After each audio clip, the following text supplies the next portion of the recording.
Hello students. Last class we have studied about data communication modems, or you can say voice band data communication modem.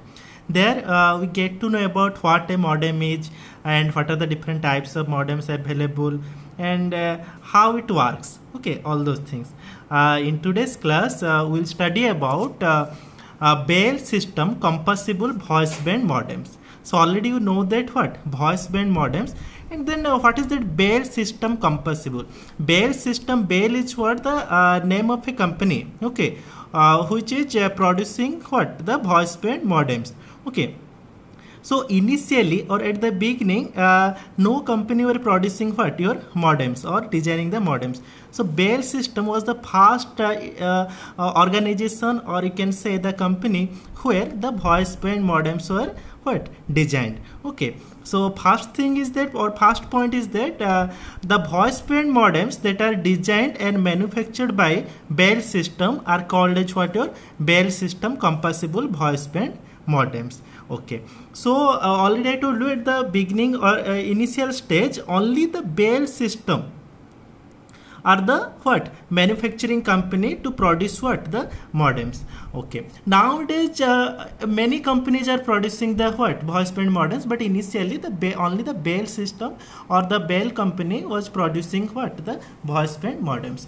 Okay, whatever the specifications or parameters that are specified by the Bell company for a voice band modem, that are also included or referred by the ITU-T. Okay, and already you know that ITU-T is what a standard organization for data communication, and the full form of ITU-T is what International Telecommunication Union Telecommunication Sector.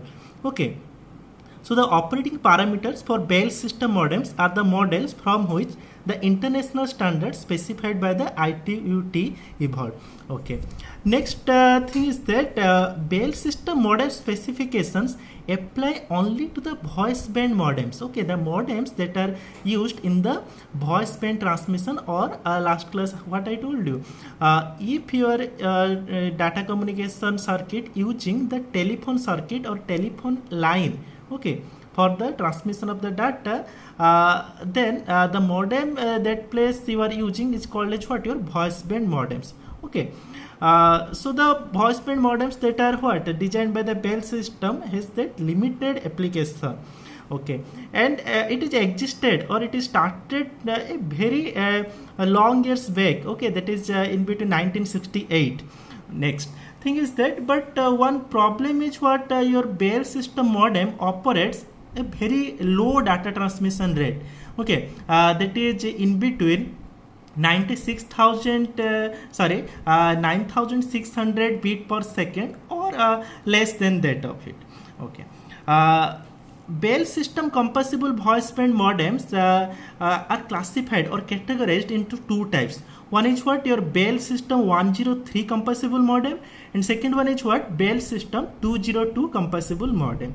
Okay, whatever the modems produced by the Bell system that was extensively used or highly used by the AT&T company. Okay, AT&T company that is situated at United States. Okay, and the full form of AT&T is what American Telephony and Telegraphy Company. Okay, so at the initial stage, your Bell system modems, Bell system compatible voice band modems are very popular in the communication field. That's all. Thank you.